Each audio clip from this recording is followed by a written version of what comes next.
Pemirsa, kita akan perbincangkan persoalan ini bersama dengan Menteri Pariwisata dan Ekonomi Kreatif Sandiaga Salahuddin Uno. Assalamualaikum, selamat malam Pak Menteri, apa kabar? Waalaikumsalam warahmatullahi wabarakatuh. Selamat malam iNews, terima kasih sudah mengundang kami pada acara malam ini. Ya, dengan Abraham di studio, Pak Sandi. Semoga Anda sehat-sehat selalu, Pak Sandi. Saya langsung ke pertanyaan ya. Menurut Pak Sandi, apa yang terjadi di Subang?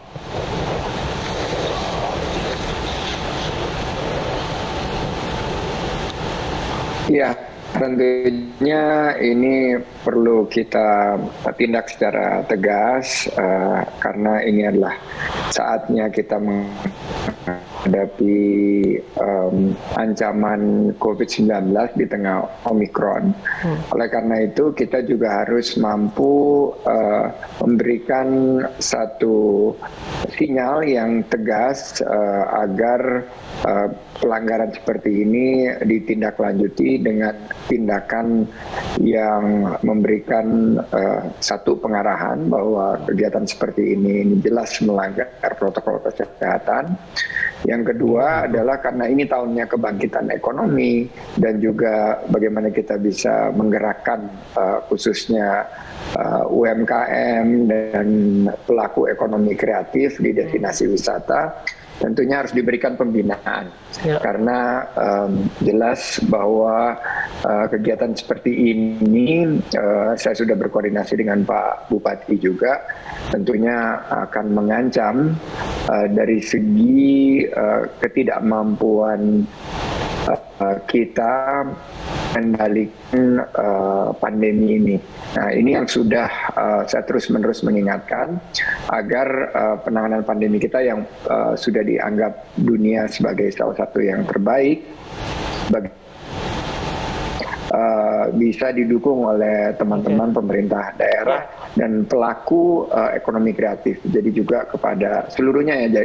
Jadi kita tidak boleh hanya menyalahkan satu pihak, tapi kita harus memberikan pembinaan, efek jera 3 hari ditutup, tapi setelah itu dievaluasi dengan betul-betul hati-hati karena kita tidak ingin ini akan terjadi kembali karena kita sudah memasuki gelombang ketiga dan kami akan terus berkoordinasi dengan para pengelola destinasi wisata dan pemerintah setempat. Ya, Pak Sandi, sejujurnya apa sih yang menjadi aturan main untuk konser musik di tempat-tempat wisata? Anda sudah menyinggung tadi, kaitannya ini mengenai pelaku-pelaku ekonomi yang juga akan terdampak apabila memang mereka dibatasi dengan begitu ketat.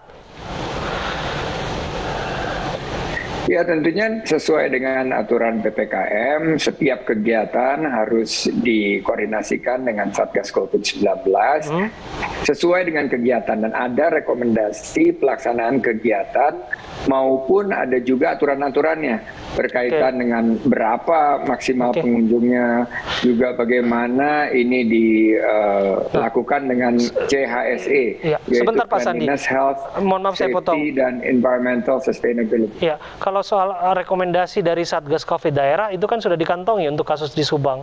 Namun sampai pada akhirnya kita melihat ada lautan manusia di sana, itu menjadi catatan khusus mengenai implementasi dong. Jelas, karena rekomendasi itu pasti akan memberikan arahan sesuai dengan jumlah pengunjung, apa CHSE panduan yang harus dipatuhi. Penyelenggaraan event itu bukan artinya mendapat rekomendasi langsung terus bisa menyelenggarakan tanpa ada aturan dan kaidahnya. Itu harus ada aturan dan kaidahnya, jumlah pengunjungnya berapa, protokol kesehatannya dipastikan, bagaimana kebersihannya, kesehatannya, keselamatannya, keberlanjutan lingkungannya, bagaimana Satgas COVID-19 juga hadir, bagaimana juga kita memastikan peduli lindunginya juga terintegrasi. Karena ini adalah bagian daripada pengamanan kita untuk kita yang ada di tengah-tengah gelombang ketiga ini. Pengelola wisata maupun penyelenggara event harus memahami, dan ini pemerintah harus secara tegas memberikan satu efek jera kepada pengelola destinasi dan juga kepada penyelenggaraan kegiatannya, dan termasuk juga memberikan pembinaan, karena banyak juga ini karena sosialisasi dan edukasi yang belum disampaikan secara lebih komprehensif. Oke, itu juga menarik mengenai sosialisasi disampaikan tadi, karena pada akhirnya yang disanksi nggak hanya pengelola, tapi juga penyelenggara begitu. Aturan mainnya bisa dibuat jelas nggak Pak Sandi untuk mereka-mereka yang sudah kangen konser lah ya Pak Sandi, barangkali kelamaan di kamar mandi konser sendiri Pak Menteri, dan mereka butuh yang namanya hiburan bersama-sama di masa pandemi, bersama-sama dengan masyarakat menyaksikan gelaran musik. Bagaimana sih Pak Sandi? Ya, pemerintah memahami bahwa memang kita menghadapi pandemi dan tantangan ekonomi, situasi yang sangat sulit, tapi kita harus terus bergandengan tangan. Rekomendasi serta panduan penyelenggaraan kegiatan sudah kami terbitkan, disesuaikan dengan keadaan PPKM, dan ini terus kami sosialisasikan dan edukasi. Tentunya yang menjadi harapan kita agar semua pihak mematuhi secara ketat dan disiplin, karena benteng kita mengalami atau menghadapi pandemi ini adalah ketaatan dan kedisiplinan kita pada protokol kesehatan, tentunya dengan vaksinasi yang lebih bisa ditingkatkan berikut booster, maupun juga konsep testing dan tracing, di mana kita sekarang sudah memiliki aplikasi Peduli Lindungi. Ini yang jelas-jelas kaidah ini tidak dipatuhi oleh baik pengelola destinasi wisata maupun penyelenggaraan kegiatan event si Subang. Saya sudah terhubung Pak Bupati, dan kita akan menindak tegas pelanggaran prokes pada pelaksanaan event, dan akan diberikan sesuai peraturan dan ketentuan yang berlaku. Dan tentunya ini agar juga memberikan efek jerah, teman-teman Satgas COVID-19 daerah dan pemerintah setempat tentunya harus memberikan pertimbangan terhadap pemberian sanksi tersebut. Salah satu yang saya dorong juga adalah pembinaan, karena banyak juga dari teman-teman ini yang sudah 2 tahun menghadapi pandemi, menghadapi kesulitan, dan harus dibina, harus diberikan kaedah-kaedah penyelenggaraan kegiatan. Kalau memang membludak, ini diarahkan untuk dibatasi kunjungannya, dan bisa sisanya bergabung melalui hybrid atau melalui platform teknologi yang bisa kami sediakan. Oke, kalau kita lihat apa yang terjadi di Subang ini juga kan melibatkan rekan-rekan influencer. Jadi Pak Sandi sebagai orang yang mengatur mereka sebagai bagian dari ekonomi kreatif, termasuk Pak Sandi sebagai seorang influencer juga sekarang, Instagramnya terus berkembang pesat dan banyak yang mengikuti kegiatan Pak Sandi di sana. Bagaimana Pak Menteri memastikan bahwa semuanya terarah Pak Menteri? Mereka juga tahu aturan main kalau mereka harus tampil, dan memastikan orang yang menyaksikannya juga itu harus taat protokol kesehatan. Jadi Abraham, kita semua punya tanggung jawab, apalagi seorang influencer yang memiliki banyak follower. Karena to lead is to give example, dan to give example is being responsible.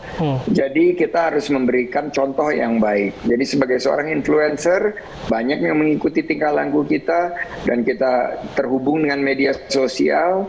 Saya mengingatkan, dengan adanya ketenaran tentu adanya tanggung jawab, dan dia harus betul-betul menjaga agar apa yang dia tampilkan itu menunjukkan kaidah terbaik untuk masyarakat luas, karena kegiatan mereka ini sebagai influencer ini terpublikasi secara masif melalui media sosial. Oleh karena itu saya betul-betul mengingatkan dan menyampaikan pesan yang tegas kepada para influencer. Mari kita gunakan follower kita yang banyak ini untuk menyampaikan pesan-pesan yang baik, untuk menyampaikan narasi yang positif dari di tengah pandemi ini, agar kita bisa segera pulih dari COVID-19.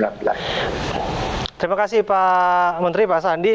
Intinya bahwa kerja pariwisata tetap harus dilakukan dengan 3G-nya itu, gercep, geber, dan gaspol. Tapi tetap harus melakukannya dengan taat protokol kesehatan. Terima kasih. Pak Menteri Sandiaga Salahuddin sudah bergabung sama kami. Meski harga turun, ketersediaan minyak goreng kemasan masih terbatas. Kami akan hadirkan informasinya satu lagi untuk Anda.